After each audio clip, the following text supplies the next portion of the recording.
दोस्तों, स्वागत है आपका हमारे YouTube चैनल से एग्जाम वॉरियर्स पर। तो प्यारे बच्चों, जैसा कि आप सभी जानते हैं कि दिल्ली पुलिस के लिए हमने एक बैच लॉन्च किया हुआ है जो कि आप सभी के लिए फ्री ऑफ कॉस्ट है।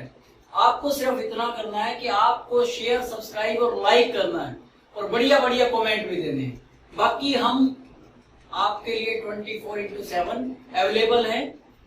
अब आज हम जो एक नया सब्जेक्ट आप लोगों के लिए लेकर आए हैं, वेरी वेरी इंटरेस्टिंग सब्जेक्ट, जिसका नाम है भारत की राज व्यवस्था, जिसे आप भारत का संविधान या पॉलिटी भी कहते हैं।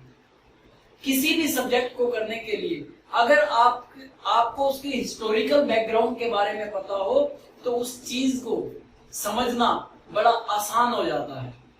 कोई भी सब्जेक्ट को अगर आपने उसका हिस्टोरिकल बैकग्राउंड, उसके अतीत के बारे में जान लिया तो वो सब्जेक्ट आपके लिए बड़ा ही आसान हो जाता है।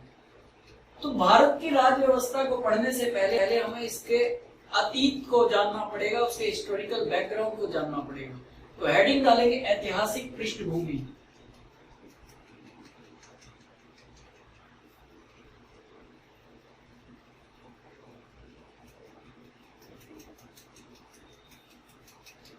जिसे कहा जाता है हिस्टोरिकल बैकग्राउंड।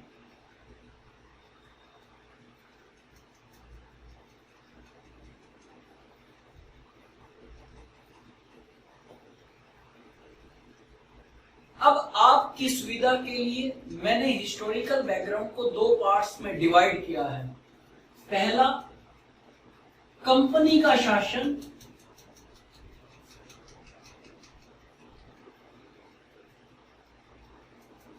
जो कि 1773 से 1858 तक का माना जाता है।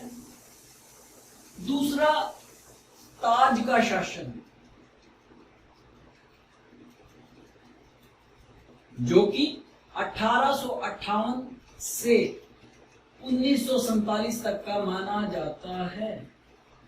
मैंने हिस्टोरिकल बैकग्राउंड को दो पार्ट्स में डिवाइड किया, जिसमें पहला है कंपनी का शासन, जो कि 1773 से 1858 तक का माना जाता है, और दूसरा है ताज का शासन 1858 से 1947 तक।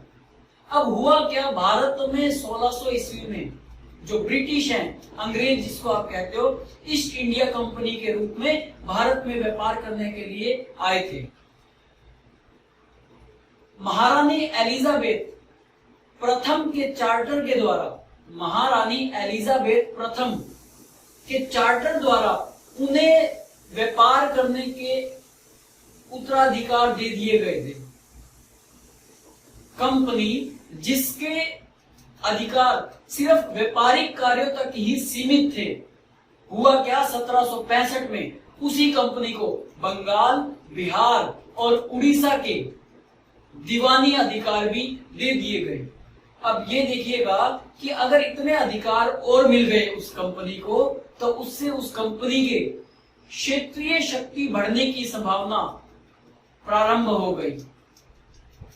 इसके फलस्वरूप 1858 में सिपाही विद्रोह के कारण ब्रिटिश जो ताज था, ब्रिटिश शासन, ब्रिटिश ताज ने भारत के क्या किया, भारत के शासन का उत्तरदायित्व आप कह सकते हो प्रत्यक्ष रूप से अपने हाथों में ले लिया, और ये शासन 15 अगस्त 1947 तक जारी रहा।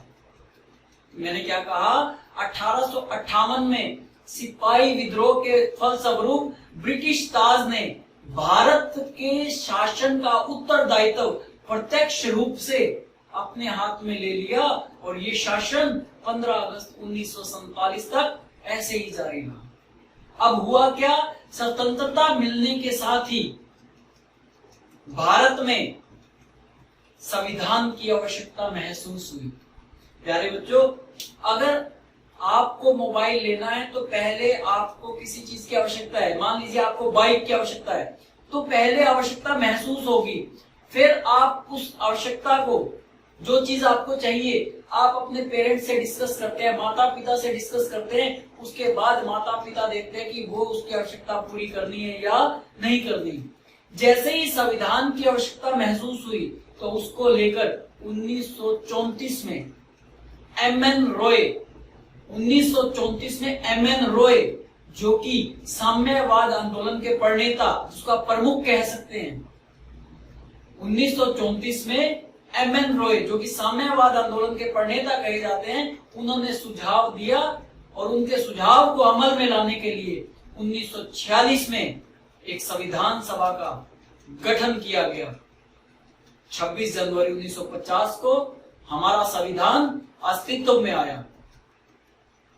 प्यारे बच्चों, जैसा कि आप सभी जानते हैं, अभी हमने सीखा है संविधान और राज व्यवस्था की कई विशेषताएं ब्रिटिश शासन से ग्रहण की गई थी। मैंने क्या कहा प्यारे बच्चों? संविधान और राज व्यवस्था की कई विशेषताएं ब्रिटिश शासन से ग्रहण की गई थी और ब्रिटिश शासन में कुछ ऐसी घटनाएं विद्यमान थी जिसने हमारे संविधान और राजतंत्र पर बहुत गहरा प्रभाव छोड़ा। इन घटनाओं को हम वन बाय वन करके देखेंगे। तो हेडिंग डालेंगे 1773 का रेगुलेटिंग एक्ट। 1773 का रेगुलेटिंग एक्ट। पहली जो घटना थी जिसने हमारे संविधान और राजतंत्र पर गहरा प्रभाव छोड़ा, वो कौन सी थी? 1773 का रेगुलेटिंग एक्ट।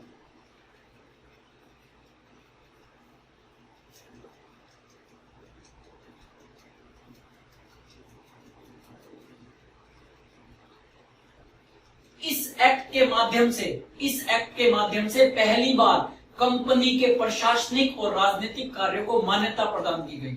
इस एक्ट के द्वारा या इस एक्ट के कारण पहली बार कंपनी के प्रशासनिक और राजनीतिक कार्यों को जो है मान्यता दी गई और इसके द्वारा भारत में केंद्रीय शासन की नींव रखी गई और इसके द्वारा भारत में केंद्रीय शासन की नींव रखी गई। अब इस एक्ट की विशेषताएं क्या थी वो लिख लीजिए, जो मेन विशेषताएं हैं जो कि एग्जाम में पूछी भी जाती हैं।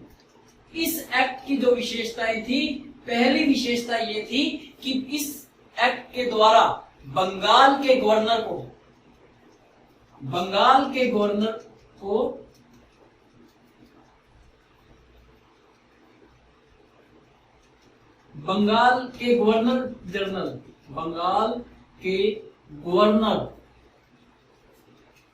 जनरल पद का नाम दिया गया।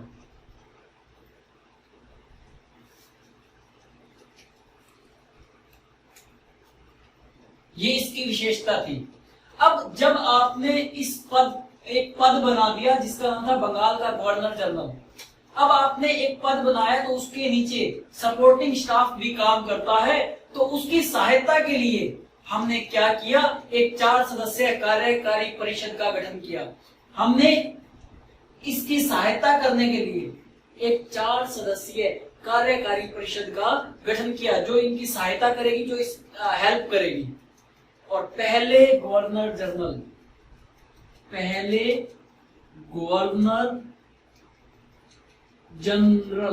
कौन थे? Lord Warren Hastings.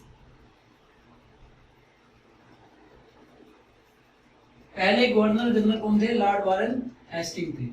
तो ये क्वेश्चन अक्सर पूछा जाता है। तो क्या हुआ? इसकी विशेषता मैंने क्या बताई कि बंगाल के गवर्नर को बंगाल के गवर्नर जनरल पद का नाम दे दिया गया और उसकी सहायता करने के लिए हमने 4 सदस्यीय कमेटी का गठन किया, कार्यकारी परिषद का गठन किया। और पहले गवर्नर जनरल कौन थे? लॉर्ड वॉरेन हेस्टिंग्स थे। ये मेरा इंपॉर्टेंट क्वेश्चन है। इसकी दूसरी विशेषता क्या थी?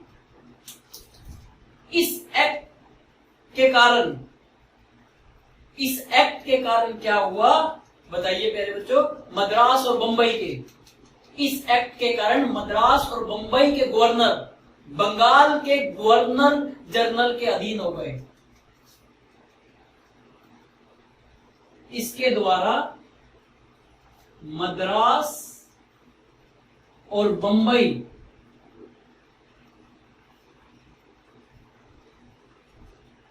के गवर्नर बंगाल के गवर्नर जनरल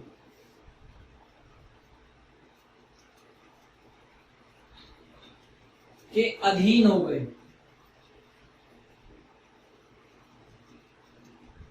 इससे पहले क्या होता था?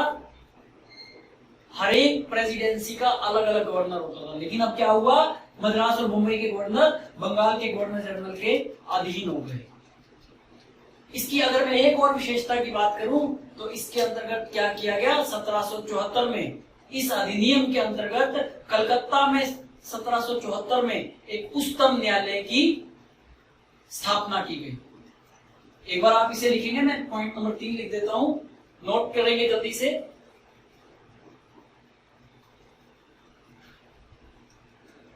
देखिए इसकी विशेषता नंबर 3 मैंने क्या बताया, इस अधिनियम के अंतर्गत, इस अधिनियम के अंतर्गत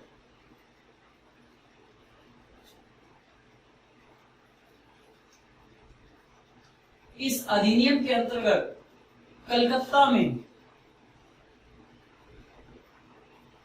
1774 में एक उच्चतम न्यायालय की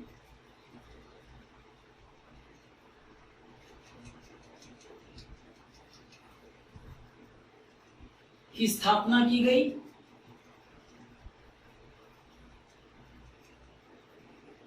जिसमें एक मुख्य न्यायाधीश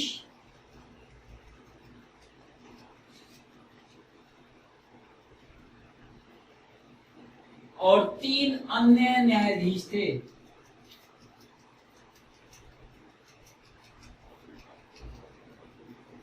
ये था हमारा 1773 का रेगुलेटिंग एक्ट। तो प्यारे बच्चों, जैसा कि आपने नोट कर लिया होगा, 1773 का रेगुलेटिंग एक्ट, मैंने क्या बताया कि इस अधिनियम के तहत, एक बार रिवाइज करते हैं, इस अधिनियम के तहत मैंने बंगाल के गवर्नर को गवर्नर जनरल, बंगाल के गवर्नर जनरल, जनरल बाद में लगाया, पहले क्या था, बंगाल के गवर्नर को बंगाल के गवर्नर जनरल का पद दे दिया गया और उसकी सहायता के लिए हमने क्या किया, एक 4 सदस्यीय कार्यकारी परिषद का गठन किया। सेकंड पॉइंट हमने क्या देखा कि मद्रास और बंबई के जो गवर्नर थे तो बंगाल के गवर्नर जनरल के अधीन हो गए। और तीसरी लाइन हमने इंपोर्टेंट लाइन लिखी, इस अधिनियम के अंतर्गत कलकत्ता में 1774 में एक उच्चतम न्यायालय की स्थापना की गई, जिसमें एक मुख्य न्यायाधीश और 3 अन्य न्यायाधीश थे, 3 नहीं थे, 3 अन्य न्यायाधीश थे। तो दूसरी घटना के बारे में हम देख लेते हैं कि दूसरी घटना क्या थी। तो लिखेंगे 1784 का क्विट इंडिया एक्ट। दूसरी घटना जो हुई जिसका हमारे संविधान पर गहरा प्रभाव पड़ा था, जो और राजतंत्र पर भी गहरा प्रभाव पड़ा, तो लिखेंगे दूसरी घटना मैंने क्या बताई, 1784 का क्विट इंडिया एक्ट।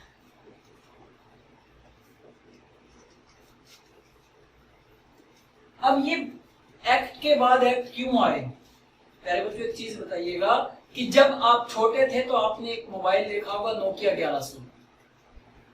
नोकिया 1100 जब मार्केट में आया तो थोड़े दिनों के बाद, 2 महीने, 4 महीने, 5 महीने के बाद जब सर्वे किया गया तो उसके अंदर कुछ कमियां आई। उस कमी को दूर करने के लिए एक न्यू वर्जन लॉन्च किया गया जिसे नोकिया 1110 का नाम दिया गया। तो ये जो एक्ट आया 1773 के बाद, 1784 का क्विट इंडिया एक्ट, ये क्यों आया, जो हमने रेगुलेटिंग एक्ट 1773 पढ़ा है उसकी कमियों को दूर करने के लिए। मैं लिख देता हूं, रेगुलेटिंग एक्ट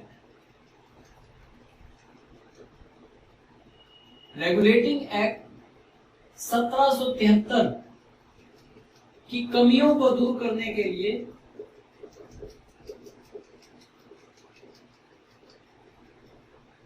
इसका मतलब उसमें कुछ खामियां थी, कमियों को दूर करने के लिए ब्रिटिश संसद ने 1781 में,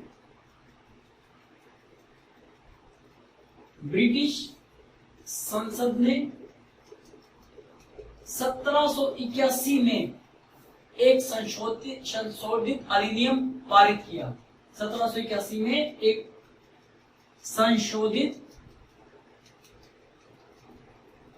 अधिनियम पारित किया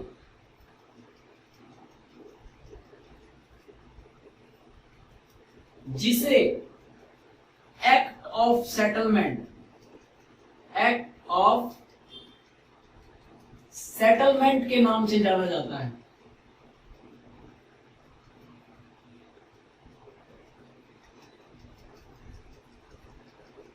जो विद्यार्थी स्टेट लेवल सर्विसेज की तैयारी कर रहे हैं तो ये पूछा जा सकता है कि एक्ट ऑफ सेटलमेंट क्या था। जो DSSB की तैयारी कर रहे हैं उनसे भी पूछा जा सकता है कि स्टेट एक्ट ऑफ सेटलमेंट क्या था। तो एक्ट ऑफ सेटलमेंट क्या था? 1781 में ब्रिटिश संसद ने एक संशोधित अधिनियम पारित किया जिसे हम एक्ट ऑफ सेटलमेंट के नाम से जानते हैं। इसके बाद 1784 ईस्वी में या 1784 में पिट्स इंडिया एक्ट अस्तित्व में आया।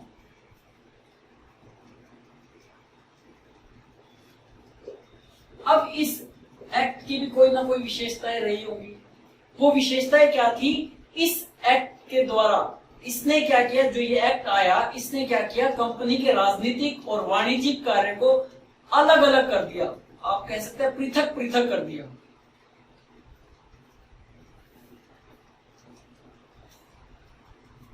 इसकी विशेषताएं क्या थी देखिएगा, इसकी विशेषताएं क्या थी लिखेंगे हेडिंग डाल के। पहली विशेषता क्या थी? इसने कंपनी के, इसने का मतलब इस एक्ट ने इसने कंपनी के राजनीतिक और वाणिज्यिक कार्य को पृथक पृथक कर दिया, अलग अलग कर दिया।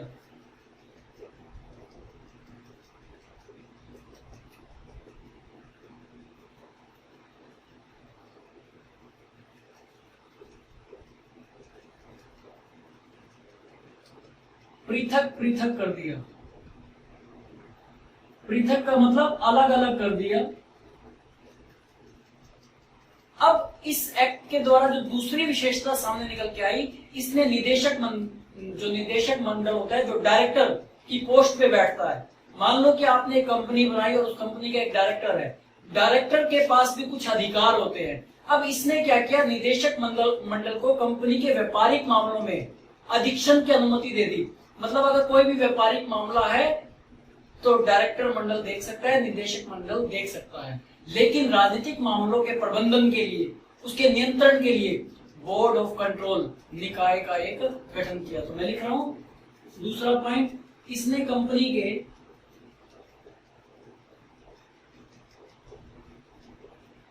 निदेशक मंडल, निदेशक मतलब डायरेक्टर लेवल पे जो बैठा है उसकी जो पूरी कमेटी होती है, निदेशक मंडल को किसके अधिकार दिए? व्यापारिक मामलों के अधीक्षण की अनुमति दे दी।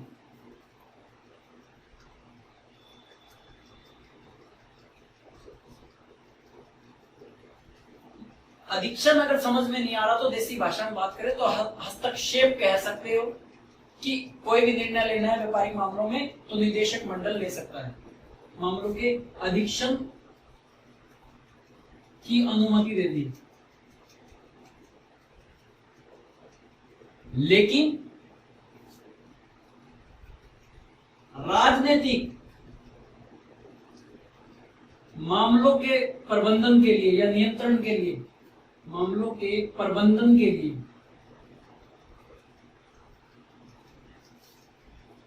बोर्ड ऑफ कंट्रोल नामक निकाय का गठन कर दिया।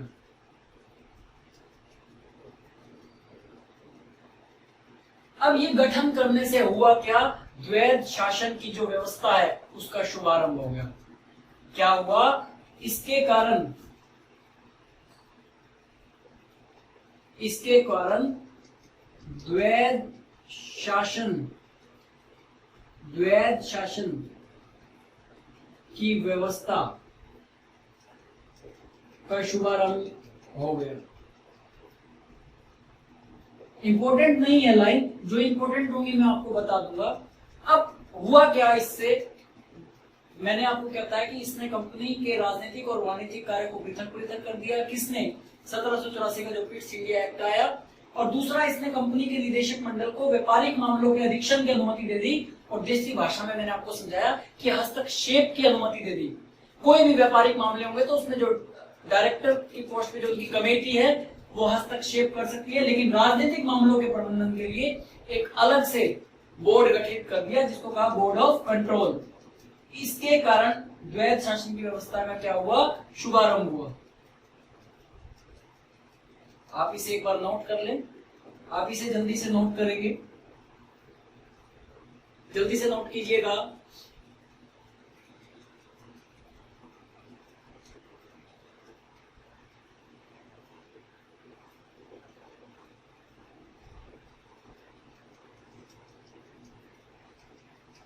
अब हम एक नया देखेंगे, तो जल्दी से आप इसे नोट करेंगे।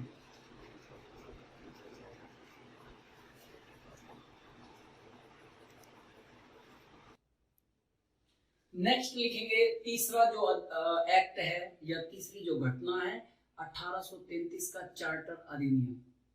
1833 का चार्टर अधिनियम हम लिखेंगे। एक बार मैं डस्टर ले लेता हूं। 1833 का चार्टर अधिनियम, तो देखिएगा 1833 का चार्टर अधिनियम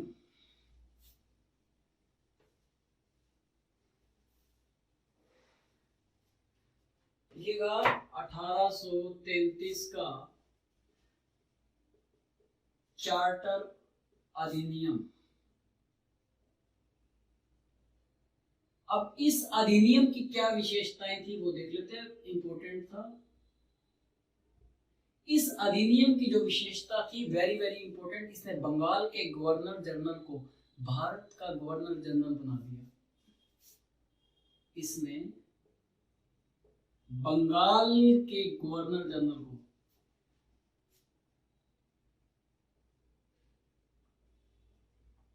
भारत का गवर्नर जनरल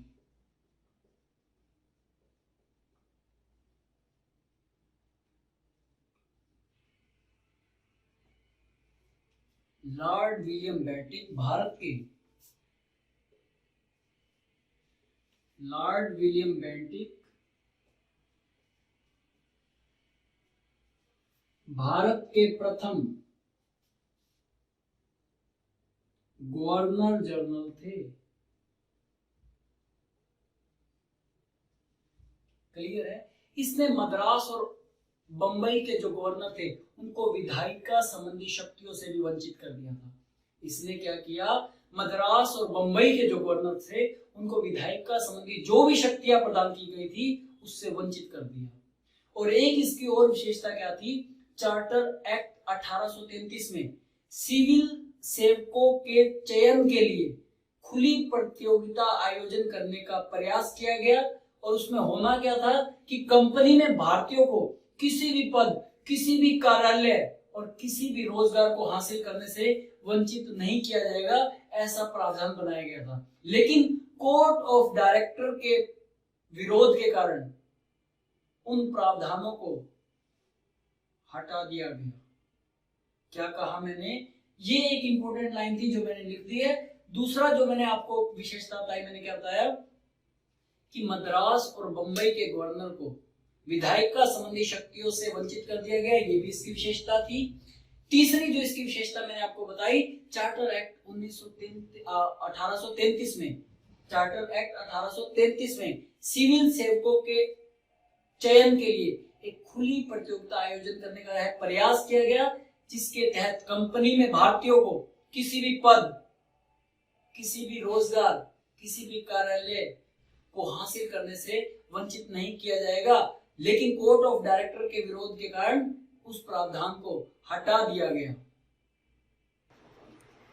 तो चौथी घटना या चौथा अधिनियम लिखेंगे 1853 का चार्टर अधिनियम। यह 1833 का था। अब लिखेंगे 1853 का चार्टर अधिनियम।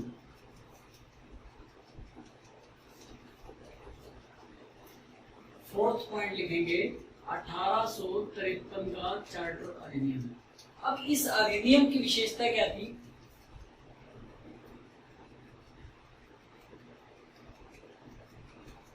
इस अधिनियम की जो विशेषता थी पहले एक बार सुन लीजिए। इसने गवर्नर जनरल के लिए विधान परिषद का गठन किया। इसने गवर्नर जनरल के लिए विधान परिषद का गठन किया। इसने गवर्नर जनरल के लिए विधान परिषद का गठन किया, जिसे भारतीय विधान परिषद का नाम दिया गया, जिसे भारतीय विधान परिषद का नाम दिया गया। ये इसकी पहली विशेषता थी। परिषद की जो एक शाखा बनी थी, परिषद की शाखा ने छोटी संसद की तरह कार्य किया। जैसे छोटी संसद होती है ना, सेम वैसे ही इस परिषद ने एक छोटी संसद की तरह कार्य किया। इसमें वही प्रक्रिया अपनाई जाती थी जो ब्रिटिश संसद में अपनाई गई थी। इसमें वही प्रक्रिया अपनाई गई जो कि एक ब्रिटिश संसद में अपनाई जाती थी। इसके तहत परिषद में, इसके तहत परिषद में 6 नए पार्षद जोड़े गए। 6 नए पार्षद जोड़े गए, जिनमें से 4 का चुनाव, 6 में से 4, जिनमें से 4 का चुनाव, जो 4 पार्षद थे उनका चुनाव कैसे होना था? बंगाल, मद्रास, बंबई और आगरा। बंगाल, मद्रास, बंबई और आगरा। 4 का चुनाव बंगाल, मद्रास, बंबई और आगरा की स्थानीय प्रांतीय सरकार के माध्यम से किया जाना था। कि स्थानीय प्रांतीय सरकार के माध्यम से किया जाना था।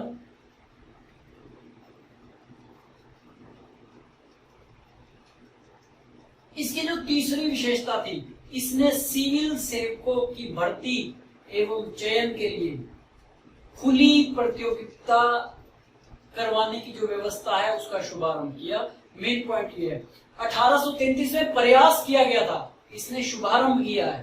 तो जो हाई लेवल के एग्जाम होते हैं उसमें पूछा जा सकता है 1853 के चार्टर अधिनियम में जो है शुभारंभ किया गया, और प्रयास कब किया गया था? 1833 में। मैंने क्या कहा कि इस 1853 के चार्टर अधिनियम में क्या किया गया? इसने सिविल सेवकों के भर्ती एवं चयन करने के लिए खुली प्रतियोगिता करवाने की जो व्यवस्था है उसका शुभारंभ किया, जिसके लिए, जो कि भारतीय सिविल सेवा के संबंध के लिए काम कर रही थी, जिसके लिए इसने एक समिति का गठन किया 1854 ईस्वी में, और उस समिति का नाम क्या था? मैकाले समिति। जो एक बार आप इसे नोट कर ले, फिर मैं लिखवा देता हूं। पॉइंट नंबर 3 देखिएगा, ये इंपॉर्टेंट है। पॉइंट नंबर 3, जो इसकी तीसरी विशेषता थी, क्या थी? इसने सिविल सेवकों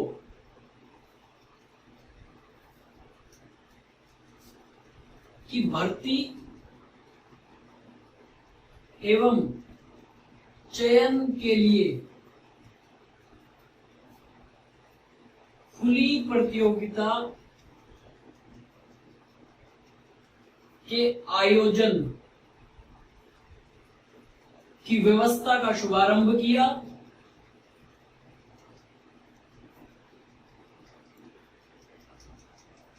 ऐसा करने से प्यारे बच्चों हुआ क्या? जो विशिष्ट सेवाएं हैं वो भारतीय नागरिकों के लिए भी खोल दी गई। इसको शुभारंभ करने से क्या हुआ? जो विशिष्ट सेवाएं थी वो भारतीय नागरिकों के लिए भी खोल दी गई। अब ये जो एक आयोजन की व्यवस्था का शुभारंभ किया, तो इसके लिए 1854 में भारतीय सिविल सेवा के संबंध में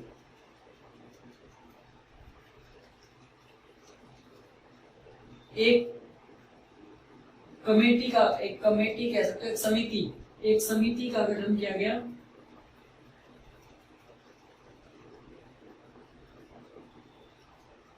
जिसका नाम था मैकाले समिति।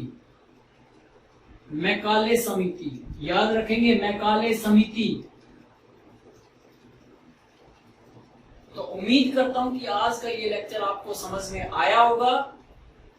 अगर आपको ये मेरा आज का लेक्चर समझ में आया है तो प्यारे बच्चों ज्यादा से ज्यादा शेयर करें, सब्सक्राइब करें, लाइक करें और फीडबैक जरूर देखिए। ये नया सब्जेक्ट मैं आप लोगों के लिए लेकर आया हूं।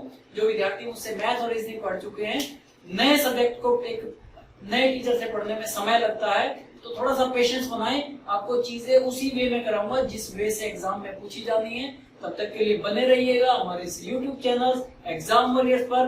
धन्यवाद।